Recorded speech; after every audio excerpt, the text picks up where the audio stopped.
Get out of that entanglement. Get out of that entanglement, because y'all doing too much. Y'all doing too much. Get out. Hey guys, it's Bailey Sheffield here. I'm the host of the It Girl podcast. Now, I will make a formal podcast about this if you guys want to know more about toxic relationships and how they work, or just like some of the psychology behind what goes on with stuff like that. If you care, let me know. Other than that, we're gonna talk about Malcolm and Marie. So if you haven't seen the movie, I advise you to click off of this video because I don't want to spoil it for you. But please watch the movie and come back, because we gotta chat. We gotta talk about this. We have to talk. So I noticed a lot of stuff in this movie. If you've been in a bad relationship, I'm pretty sure it was very triggering for you. So I'm so sorry from the bottom of my heart. I'm so sorry. That's very unfortunate. But I'm gonna tell you what I noticed. I noticed a narcissistic person in a relationship with a codependent. So narcissistic, David Washington, who plays Malcolm, and codependent Zendaya. Now, I can't clinically diagnose anybody, but I'm just from observing, it seems like he's a little narcissistic. She's a little codependent. If there's personality disorders, and it would be NPD, sociopath, something like that, she probably would be borderline or have an anxiety or depression type of generalized disorder, something along the lines. Anyways, enough of that. Let's get into this movie. So I noticed manipulation, toxic communication, lack of apologies, a lot of push and pull for control, ignoring each other's needs, wants, and emotions. And so I'm like, oh, okay. But the film itself is just chaotic. So it opens up and you can see that Zendaya's character, Maria, is being super passive aggressive, and Malcolm is going on and on about his film, how it's so amazing, and how critics are such haters. Red flag right there. Why can't you take constructive criticism? Why, Malcolm? Why are you so upset? You know, some people critique our writing or our content and say, look, this could be better, or, you know, this was better than your work, but your work was decent, you know, whatever. But it's constructive criticism.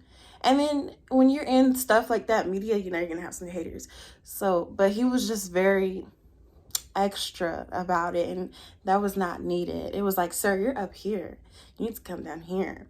And Marie's like ignoring him. She's continuing to do what she's doing, smoking a cigarette. She's, yeah, babe, but you know, remember this, remember that. So you can tell she's used to his extraness.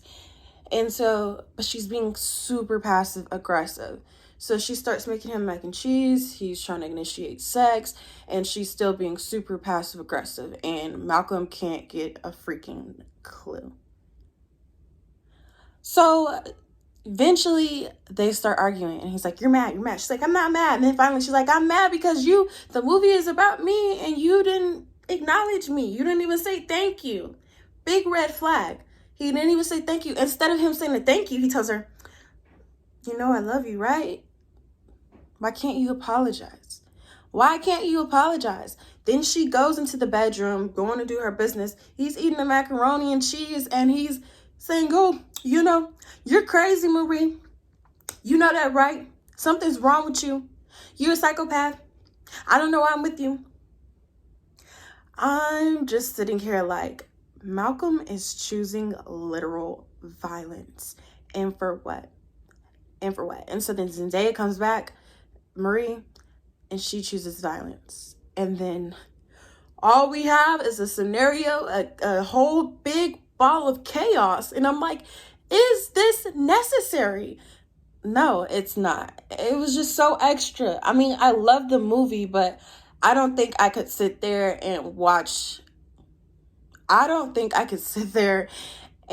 it twice, because it's just so, it drains you of your energy. And you're sitting there like, there's really people in relationships like this that Where they do that at?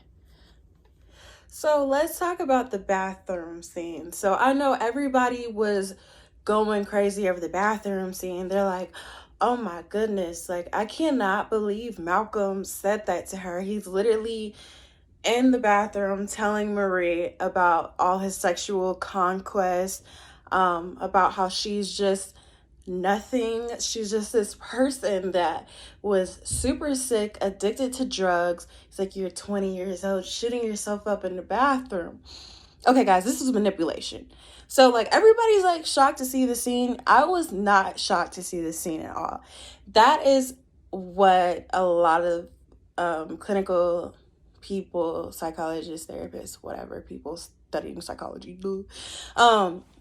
Anyways, they would have said that that was a little bit of gaslighting.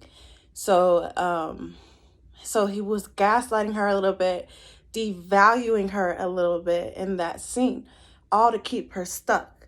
That's why Marie won't leave, guys, because that's why when he's saying all this stuff, she doesn't say anything back because she truly believes it. She believes that she's nobody.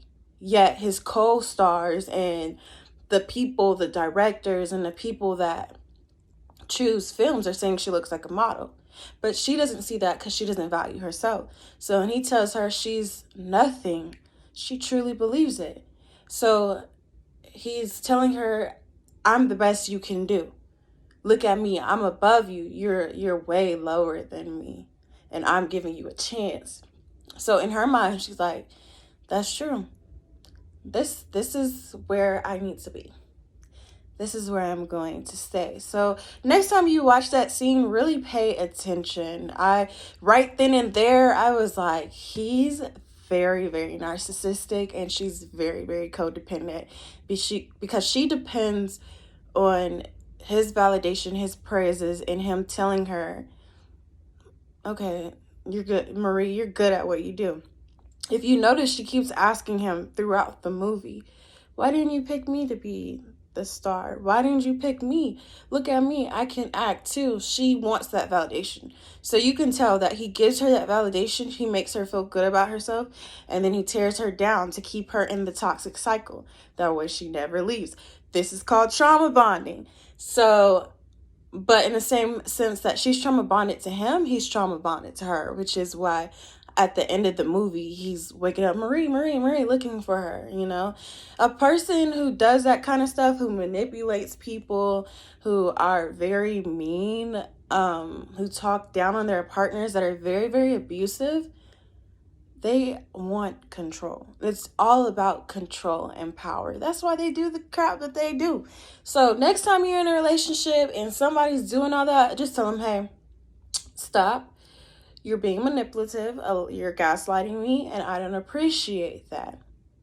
But as you can see instead, they have toxic communication. So anyways, at the end of the day, I did really like the movie. I thought the cinematography was excellent. The decision to make the film black and white, keep the location in the house, one location, a little bit of scenes on the patio, some of the scenes outside, but predominantly in a living room, and one bathroom scene and like 2 bedroom scenes to make you really focus on the dialogue. So it felt like it was a huge monologue, but it really made you pay attention to this couple and their problems. And the moral of the story is,